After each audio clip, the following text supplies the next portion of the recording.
mitos dan fakta HIV.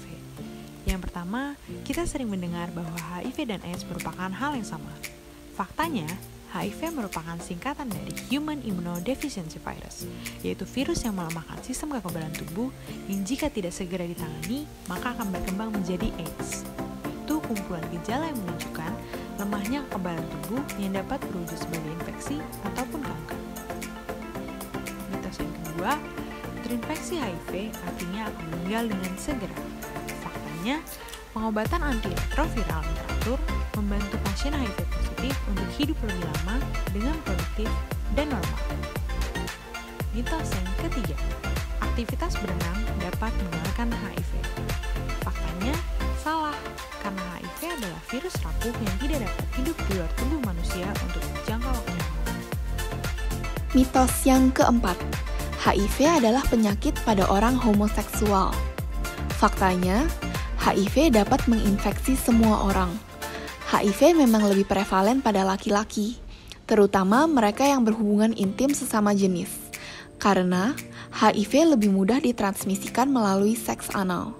Faktanya, hingga 80% transmisi HIV terjadi melalui seks heteroseksual. Mitos yang kelima, pasangan HIV positif tidak bisa melahirkan anak dengan HIV negatif.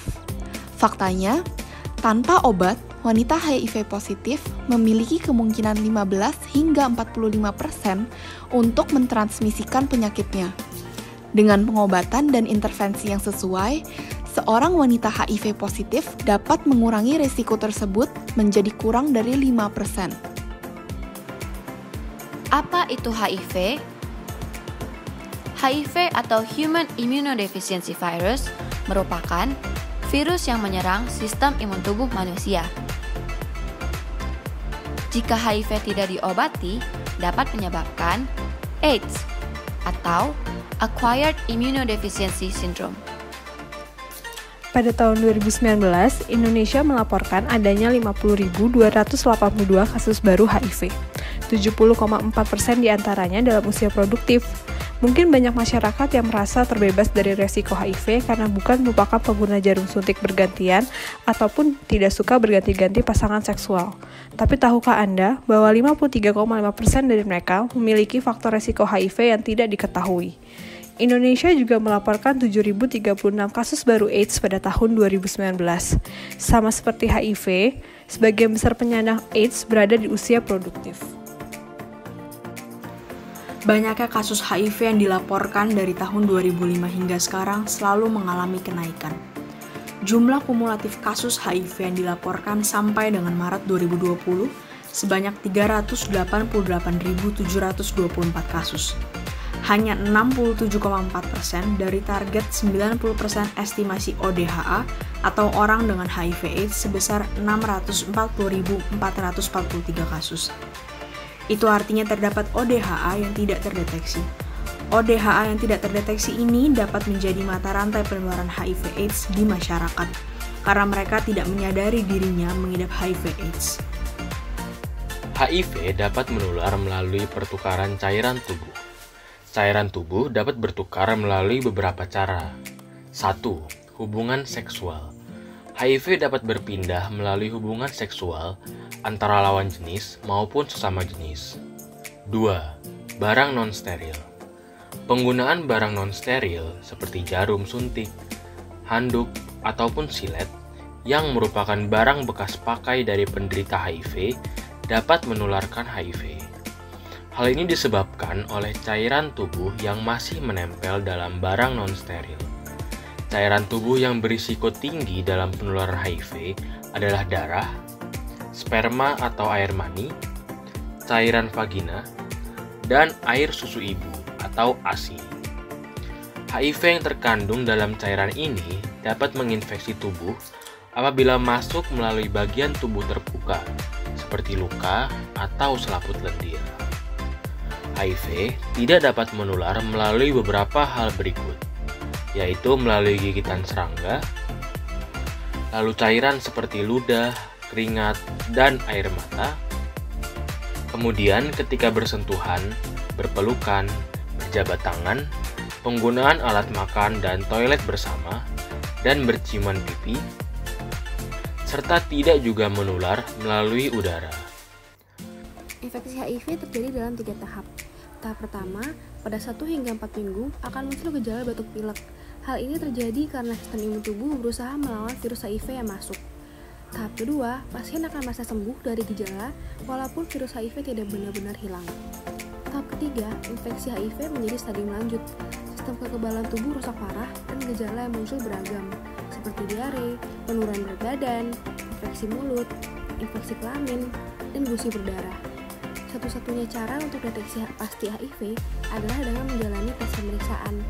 Badan Pusat Kontrol Pencegah Penyakit merekomendasikan usia 13 hingga 64 tahun yang berisiko untuk segera menjalani tes HIV minimal sekali setahun. Tes HIV dan konseling merupakan pintu masuk utama pada layanan pencegahan, perawatan, dukungan, dan pengobatan. Tes HIV dan konseling akan mendorong seseorang dan pasangan untuk mengambil langkah pencegahan penularan infeksi HIV.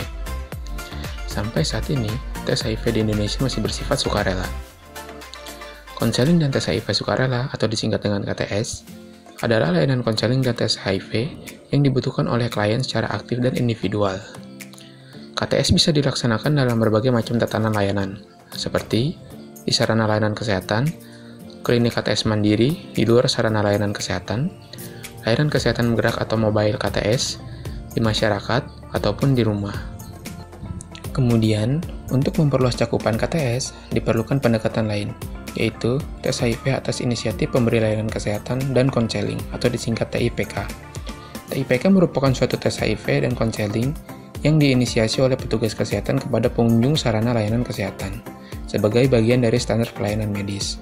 Persyaratan penting dalam menerapkan TIPK adalah tersedianya layanan konseling pasca tes bagi semua pasien yang menjalani tes HIV, serta rujukan ke layanan perawatan medis dan mendapat dukungan psikososial bagi pasien yang menderita HIV positif.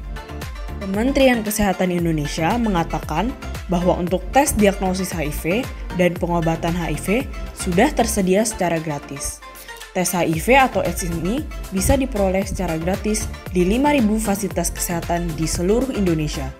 Dengan sekitar 3.000 diantaranya adalah puskesmas yang aksesnya dekat dengan masyarakat. Terapi HIV atau AIDS terdiri dari tes CD4 dan viral load untuk penegakan diagnosis, serta obat yang diberi nama antiretroviral atau ARV.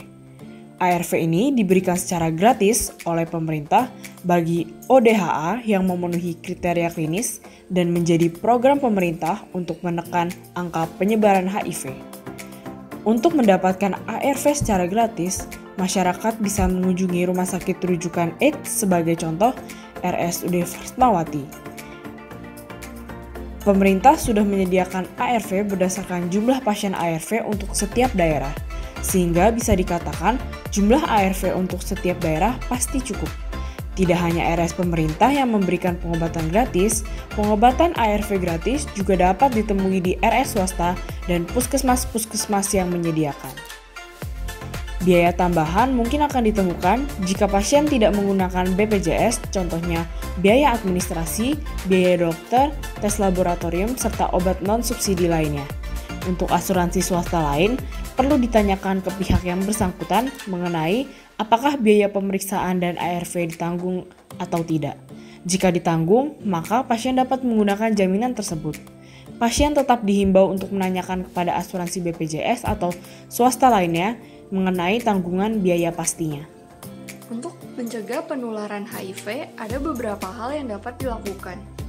Yang pertama, tidak bergonta-ganti pasangan seksual. Kedua, menggunakan kondom saat berhubungan seksual. Kondom yang disarankan adalah yang berbahan dasar lateks karena tidak mudah sobek. Ketiga, apabila menggunakan obat-obatan dengan cara disuntik, gunakan jarum suntik yang baru dan jangan digunakan secara bergantian. 4. Apabila positif HIV, konsumsi obat-obatan HIV secara rutin untuk mencegah penularan kepada orang lain. 5. Lakukan tes HIV secara berkala dan apabila sudah menikah, lakukan tes bersama pasangan. 6. Lakukan tes HIV pada bulan ke-6 kehamilan untuk mencegah penularan terhadap bayi. HIV/AIDS, hindari penyakitnya, bukan orangnya.